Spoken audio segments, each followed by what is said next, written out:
Welcome to another new video. আজকের ভিডিওতে আলোচনা করব ইংলিশের 25টা প্রশ্নের একটা সেট নিয়ে। এবং এই যে 25টা প্রশ্ন, এই 25টা প্রশ্ন কিন্তু বিভিন্ন পরীক্ষায় এসেছে, সেখান থেকে নেওয়া। তুমি যদি এসএসসি বা গ্রাম পঞ্চায়েত বা পিএসসি যে পরীক্ষায় দাও না কেন, সেই পরীক্ষাতে এই ভিডিওটা কাজে লাগবে। কারণ ইংলিশ তো ইংলিশে হয়, একটু কোশ্চেনের যে লেভেলটা সেটা একটু এদিক ওদিক হয়, কিন্তু সেই নিয়মগুলো যেমন নাউন প্রোনাউন ভার্বের যে নিয়ম তো সেই একই হয়, তাই না? তো প্রশ্নের শুধু মানটা এদিক ওদিক হয়। তো দেখো, যে পরীক্ষায় দাও না কেন ভিডিওটা দেখো, আশা করি কিছু না কিছু হলেও উপকার হবে। প্রথম প্রশ্ন, run fast lest you will miss the train. তারপরে দেওয়া আছে নো এরর, মানে এখানে কোনটাতে এরর আছে খুঁজে বের করতে হবে, আর যদি কোনো এরর না থাকে তাহলে অপশন ডি হবে। দেখো সেন্টেন্সটা পড়লে তোমরা দেখবে যে এখানে এলইএসটি লেস্ট শব্দ আছে।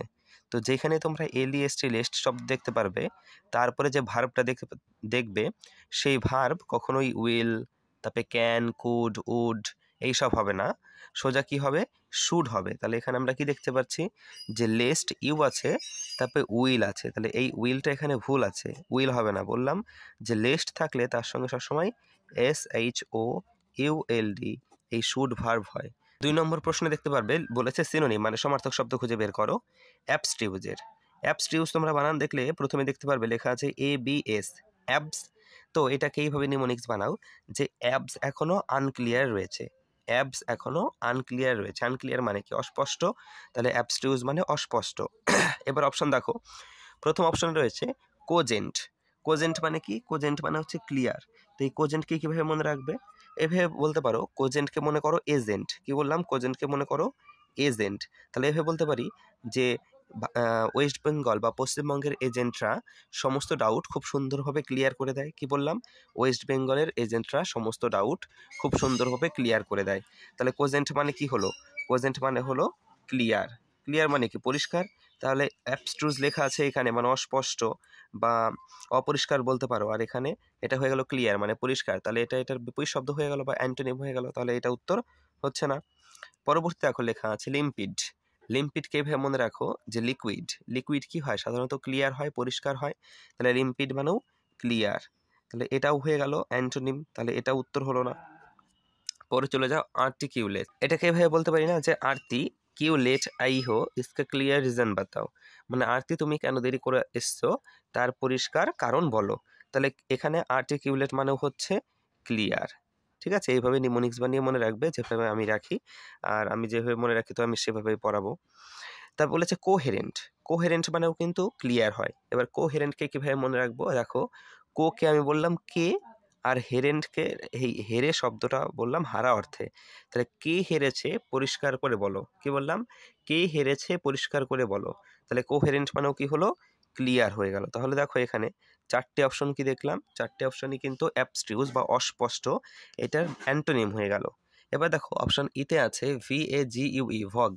ভগ মানে কি, ভগ মানে অস্পষ্ট, ভগ মানে অস্পষ্ট। তাহলে এইটা হয়ে গেল অ্যাবস্টিউজের সিনোনিম, অপশন নাম্বার ই। এরপরে যাব 3, ইডিয়মস অ্যান্ড ফ্রেজেস।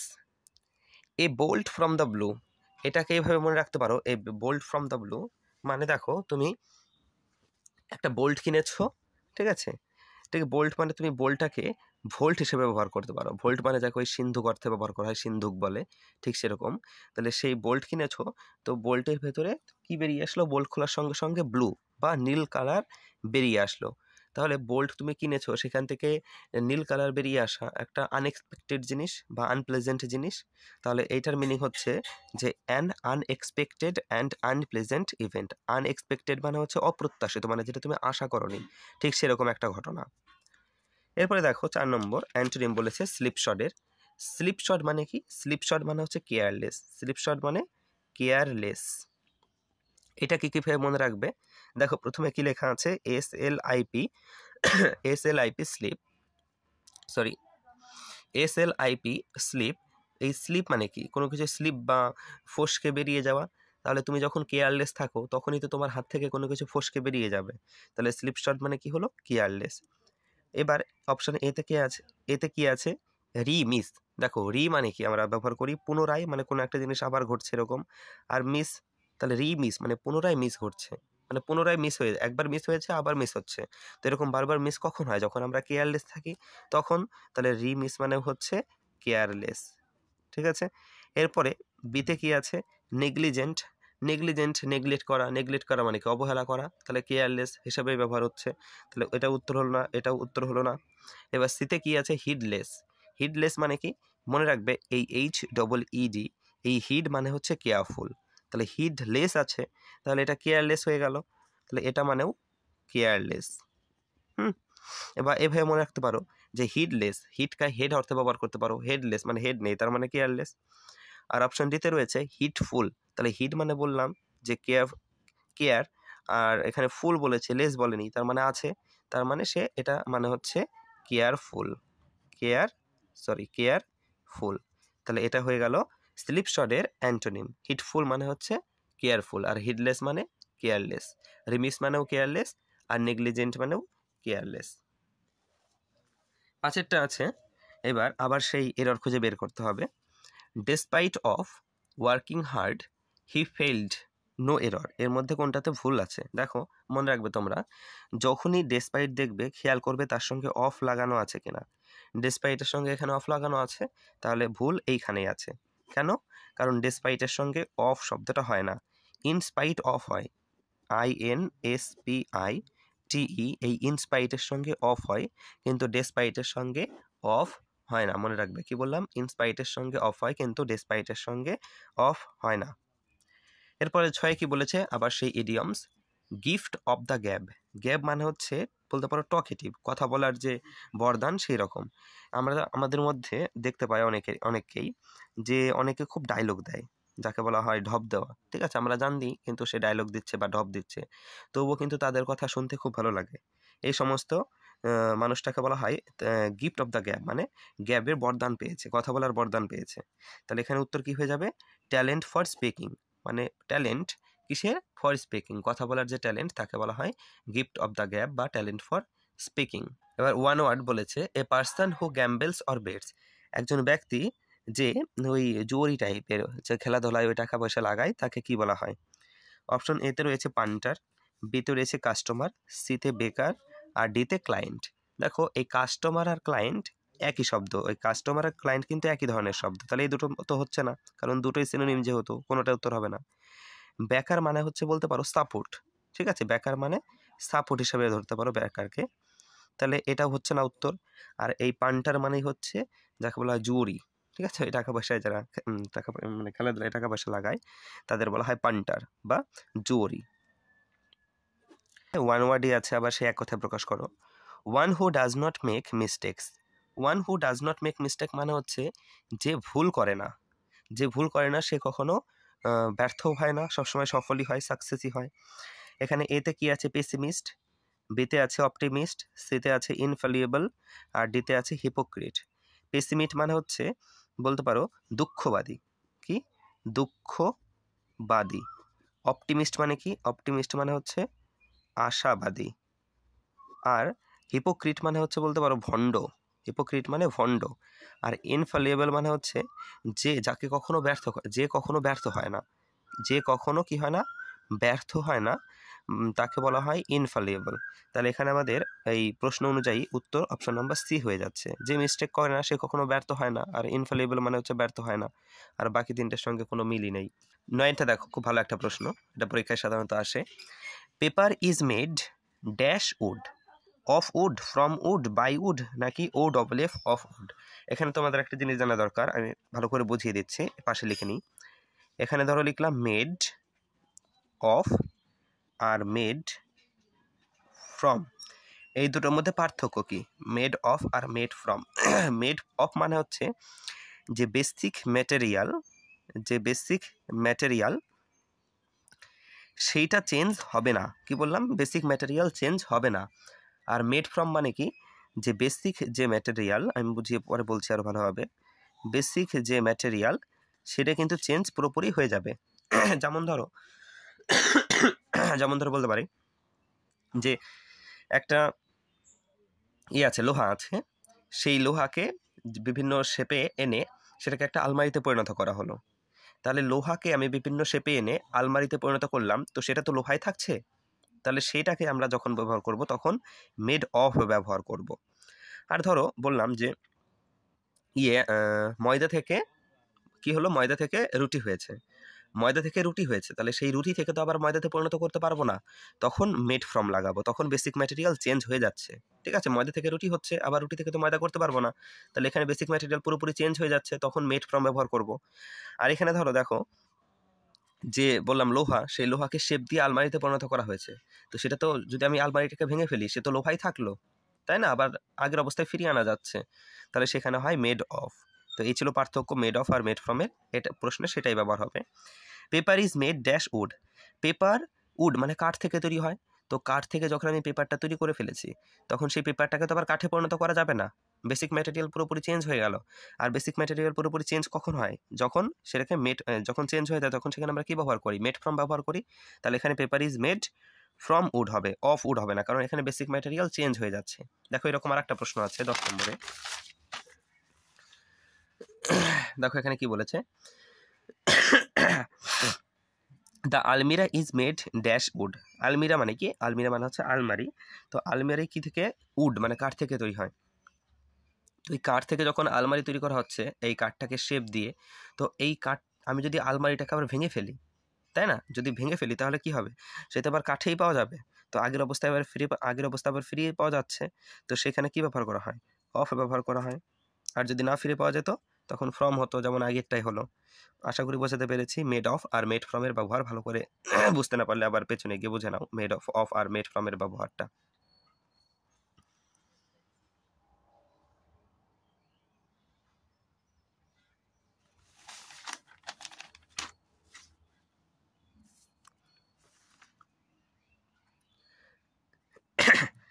এগারো প্রশ্নটা দেখো, dash each others hand otherwise you will fail, dash each others hand মানে একে অপরের হাত, আদারওয়াইজ নয়তো ইউ উইল ফল তুমি পড়ে যাবে।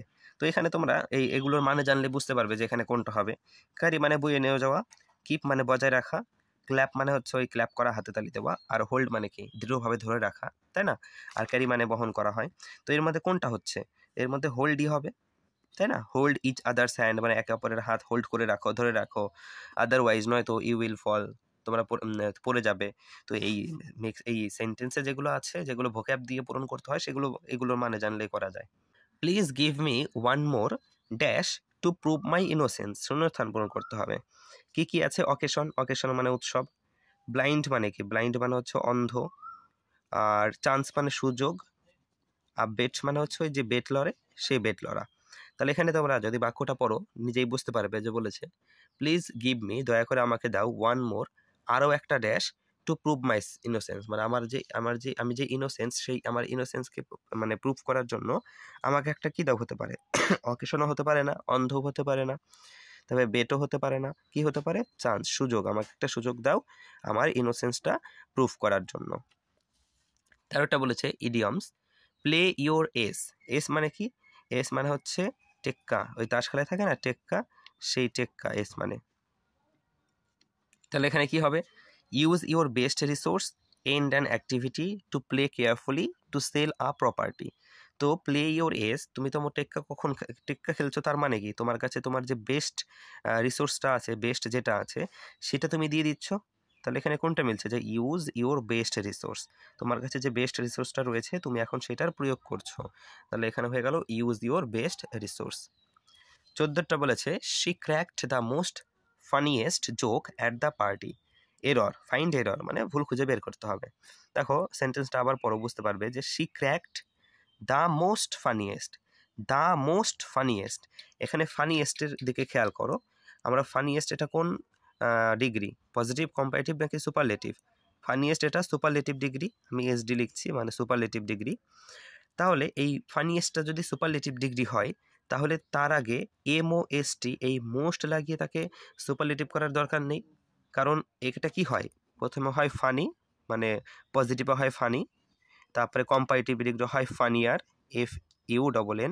FUNNIER, আর যেটা সুপারলেটিভ সেই সুপারলেটিভ হয় ফানিয়েস্ট, ফানিয়েস্ট। তাহলে এই সুপারলেটিভ ডিগ্রি যদি ফানিয়েস্টই হয় তাহলে তার আগে মোস্ট দেওয়ার দরকার নেই, তাই তো, সুপারফ্লুয়াস হয়ে যাবে তাহলে, তাই না, তাহলে এখানে মোস্ট শব্দটা হবে না। তাহলে ভুল কোথায় আছে? ভুল আছে অপশন নাম্বার ডিতে।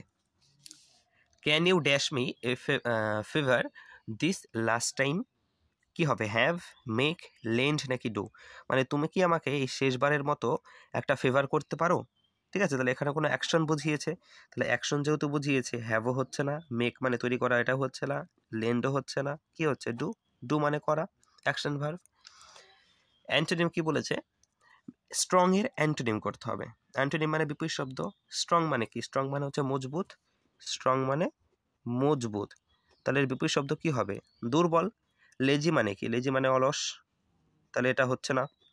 কুইক মানে কি? দ্রুত, মজবুতের বিপরীত শব্দ দ্রুত হচ্ছে না। ডেলিকেট মানে, আর বোরিং মানে কি? বোরিং মানে জানো, একঘুয়ে যাকে বলা হয়, একঘুয়ে টাইপের, ঠিক আছে, তাহলে এটাও হচ্ছে না। ডেলিকেট মানে কি? ডেলিকেট মানে দুর্বল, তাহলে এখানে লেখা আছে স্ট্রং মানে মজবুত আর ডেলিকেট মানে দুর্বল, তাহলে এটা বিপরীত শব্দ হয়ে যাচ্ছে, তাহলে উত্তর হয়ে যাবে অপশন নাম্বার সি। এরপর দেখো 17তে বলেছে find error, the muscles on his chest and arms was not well defined. এর মধ্যে কোথায় ভুল আছে? দ্য মাসলস, এখানে মাসলসটা কি সিঙ্গুলার নাকি প্লুরাল? মাসলস এখানে প্লুরাল শব্দ, তাই তো, তাহলে এর সঙ্গে যে ভার্বটা আসবে সেটা প্লুরাল হবে। চলো দেখে নিই এর ভার্ব কোনটা। The muscles on his chest and arms, এই দেখো হেল্পিং ভার্ব, এখানে ওয়াজ আছে, তাহলে ওয়াজটা কি? সিঙ্গুলার। ওয়াজ কি সিঙ্গুলার? তো তাহলে এটা কি? এটা হবে না, তাহলে এখানে প্লুরাল কি হবে? War, WERE। ওয়ার কেন হলো প্লুরাল? কারণ এখানে মাসলসের কথা বলেছে, এটা যেহেতু প্লুরাল, সাবজেক্ট যেহেতু প্লুরাল, তাহলে আমাদের ভার্বও প্লুরাল হবে সেই অনুযায়ী, কিন্তু এখানে ওয়াজ সিঙ্গুলার ছিল, তাই এখানে ওয়াজ হবে না, সেটা হবে ওয়ার। তাহলে ভুল কোথায় আছে? ভুল আছে অপশন নাম্বার ডিতে, ওয়াজ নট হবে না, ওয়ার নট হবে। তারপর বলেছে সিনোনিম। সিনোনিম মানে সমার্থক শব্দ। ল্যাভিশ, ল্যাভিশ মানে কি? ল্যাভিশ মানে হচ্ছে ধনী, মানে যাদের হ্যাভিং মানি, টাকা পয়সা আছে, ঠিক আছে, রিচ পিপল যাকে বলা হয়। এখানে তোমরা দেখতে পারবে অপশন নাম্বার ডিতে আছে ডেস্টিটিউট। ডেস্টিটিউট মানে হচ্ছে যে বলতে পারো নিঃস্ব বা পাগল, হ্যাঁ, যার কাছে সব হারিয়ে ফেলেছে, যে তাকে বলা হয় ডেস্টিটিউট। মান্ডেন মানে কি? মান্ডেন মানে হচ্ছে জাগতিক, মান্ডেন মানে জাগতিক। আর রেগুলার মানে তো জানোই, রেগুলার মানে হচ্ছে নিয়মিত। আর অ্যাফ্লুয়েন্ট মানে কি? অ্যাফ্লুয়েন্ট মানে হচ্ছে ধনী। তাহলে এখানে সিনোনিম কোনটা হচ্ছে? ল্যাভিশের, ল্যাভিশ মানে ধনী আর অ্যাফ্লুয়েন্ট মানেও ধনী। এরপরে 19 নম্বর প্রশ্ন, I read the directions but I still can not figured out how it works. এই যে আন্ডারলাইন করা আছে, এই আন্ডারলাইন ওয়ার্ডটা এখানে কি সেইটাই হবে নাকি নো ইমপ্রুভমেন্ট হবে নাকি এর মধ্যে কোনো একটা শব্দ হবে? তোমাকে সেন্টেন্স ইমপ্রুভমেন্ট করতে হবে এটাতে। এবার খেয়াল করো যে এখানে লেখা আছে কি ক্যান নট, কি লেখা আছে? Can not. ক্যান কি? একটা মোডাল ভার্ব, আর আমরা সবাই জানি যে যে কোনো মোডাল ভার্বের পরে যে ভার্বটা আসে মেন ভার্ব, সেই মেন ভার্বের কখনো যে অন্য কোনো ফর্ম হবে না, বা ভার্বের সেকেন্ড ফর্ম, থার্ড ফর্ম, এগুলো কোনো ফর্ম হয় না, সোজাসুজি ভার্বের ফার্স্ট ফর্ম হয়। তাহলে এখানে ক্যান নটের পরে এখানে ফিগার্ড আউট দিয়ে দিয়েছে, এটা পাস্টের ফর্ম দিয়ে দিয়েছে, তাহলে হবে না, একদম সিম্পল প্রেজেন্ট হয়। এখানে এবার অপশন দেখো, অপশনের প্রথমে কি লেখা আছে? ফিগারিং আউট, এখানে আইএনজি আছে, আর আমি কি বললাম ভার্বের ফার্স্ট ফর্ম হবে, তাহলে এখানে আইএনজি আছে ভার্বের সঙ্গে, এটাও হবে না। তারপর এটা দেখো ফিগার্স অফ লেখা আছে, ঠিক আছে, আর এখানে ফিগার্স অফের কোনো কথা আসবে না, OFF হবে না, তাহলে এটা হলো গেল। আর নো ইমপ্রুভমেন্ট তো হবেই না, কারণ এখানে ইডি আছে, পাস্টে আছে, তাহলে এখানে সঠিক উত্তর হয়ে যাবে ফিগার আউট। এ দেখো ফিগার আউট, ফিগার শব্দটা কি? একদম সিম্পল, ভার্বের ফার্স্ট ফর্ম আছে, তাহলে এখানে উত্তর হয়ে যাবে যে I read the directions but I still figure out how it works. Find error মানে ভুল খুঁজে বের করতে হবে। Please distribute this balloons between all the candidates. এই সেন্টেন্সের মধ্যে কোথায় ভুল আছে সেটা খুঁজে বের করতে হবে। তো এখানে দেখো তোমরা দেখবে এখানে বিটুইন লেখা আছে, বিটুইনের ব্যবহার কখন হয়? দুটো জিনিসের মধ্যে বোঝালে তখন বিটুইন হয়, কিন্তু এখানে কি বলেছে? অল দ্য ক্যান্ডিডেটস, এখানে ক্যান্ডিডেট দুইয়ের বেশি আছে, ঠিক আছে, তো দুইয়ের বেশি জিনিসের মধ্যে বোঝালে তখন সেখানে AMONG অ্যামং হয়, বিটুইন হয় না। আর দুইয়ের মধ্যে যদি এখানে 2 ক্যান্ডিডেটস থাকতো তাহলে বিটুইন হতো, কিন্তু এখানে অল দ্য ক্যান্ডিডেটস, অনেক ক্যান্ডিডেটস আছে, তাহলে এখানে সেটা বিটুইন না হয়ে যাবে অ্যামংস। তাহলে ভুল কোথায় আছে? ভুল আছে অপশন নাম্বার বিতে, এখানে বিটুইনটা হবে না, বিটুইনের বদলে কি হবে? অ্যামং হবে, ঠিক আছে, অ্যামং মানেও মধ্যে হয়, কিন্তু সেটা একাধিকের ক্ষেত্রে, মানে দুইয়ের বেশির ক্ষেত্রে, আর দুইয়ের মধ্যে বোঝালে তখন বিটুইন হয়। ফাইন্ড এরর ভুল খুঁজে বের করো। We believe that visiting Shimla is the better therapy for you. এখানে কোথায় ভুল আছে সেটা খুঁজে বের করতে হবে। কি বলেছে? We believe that visiting Shimla is the better. এখানে দেখো দা আছে না, তো এই দা আর্টিকেলের পরে কখনো এই কম্পারেটিভ ডিগ্রি হয় না। দা আর্টিকেলের পরে মনে রাখবে, দা এর পরে কখনো কম্পারেটিভ ডিগ্রি হয় না, দা এর পরে সবসময় সুপারলেটিভ ডিগ্রি হয়। তাহলে এখানে কি হবে? দা বেস্ট হবে, তাই তো? Good, better, best. বেস্ট হচ্ছে সুপারলেটিভ ডিগ্রি, এ দেখো গুড, তারপর হচ্ছে বেটার, তারপরে কি বেস্ট। গুড হচ্ছে পজিটিভ, বেটার হচ্ছে কম্পারেটিভ, আর বেস্ট হচ্ছে সুপারলেটিভ। তাহলে এখানে দা এর পরে মনে রাখবে কম্পারেটিভ ডিগ্রি হয় না, দা এর পরে সুপারলেটিভ ডিগ্রি হয়, তাই এখানে বেস্ট হবে। ঠিক আছে? তাহলে ভুল আছে কোথায়? ভুল আছে অপশন নাম্বার সিতে, এখানে বেটার হবে না, এটা বেস্ট হবে, দা বেস্ট। 22টা idioms. To come into the open. To come into the open মানে খোলাখুলি চলে আসা, তাই তো? একদম ওপেনে চলে আসা। তাহলে কোনটা হবে? ওপেনে চলে আসা মানে, ওপেনে চলে আসা মানে হচ্ছে to become public or evident. To become public মানে পাবলিক হয়ে যাওয়া, তাই তো? পাবলিক হয়ে যাওয়া আর ওপেনে চলে আসা একই জিনিস তো। এরপরে 23-এ ওয়ান ওয়ার্ড মানে এক কথায় প্রকাশ। The art of cutting gems. Gems মানে কি? জেমস মানে ওই মূল্যবান মূল্যবান যে রত্ন বা পাথর রয়েছে সেগুলোর কাটিং। তাহলে the art of cutting James, সেই জেমসগুলো যে কাটিংয়ের যে আর্ট, সেটাকে কি বলা হয়? নোম্যাড। নোম্যাড মানে কি? নোম্যাড মানে হচ্ছে যাযাবর। যাযাবর কাদের বলা হয়? যারা ওই এক জায়গা থেকে আরেক জায়গায় ঘুরে বেড়ায়, তাদের যাযাবর বলা হয়। ট্যাডপোল মানে কি? ট্যাডপোল মানে হচ্ছে ব্যাঙাচি, ঠিক আছে? ইয়াং ফ্রগ যাকে বলা হয়। আর ওয়ার্কার মানে তো জানোই, শ্রমিক হিসেবে ব্যবহার করা হয়, ওয়ার্কার মানে শ্রমিক। আর ল্যাপিডারি মানে হচ্ছে জহুরি।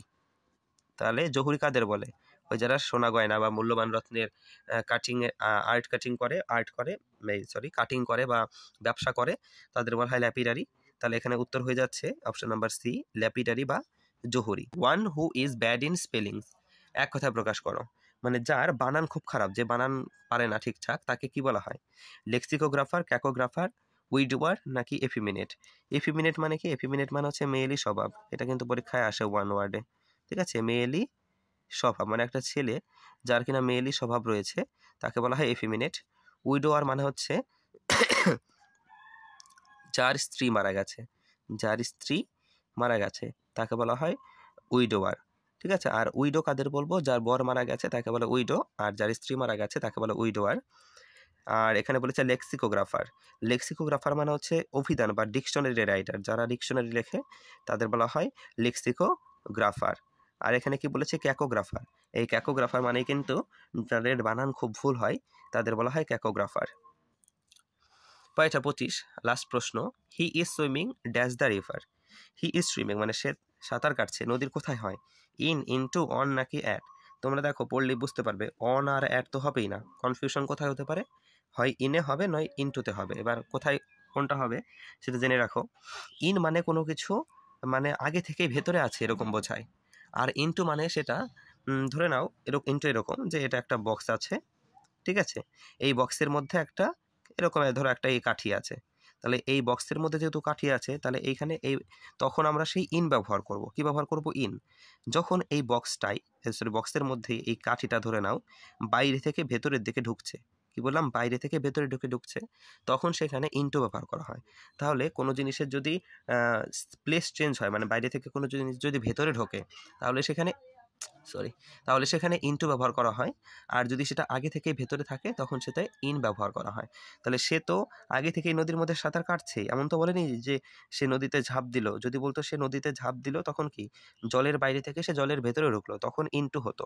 কিন্তু এখানে কি করছে? সে আগে থেকেই নদীর মধ্যে রয়েছে আর নদীর মধ্যে সাঁতার কাটছে, তাহলে এখানে ইন হবে, ইনটু হবে না। ভালো করে খেয়াল রাখবে কিন্তু, এই ইন আর ইনটুর প্রশ্ন অনেকে আসে পরীক্ষাতে। তো এই ছিল 25টা প্রশ্ন।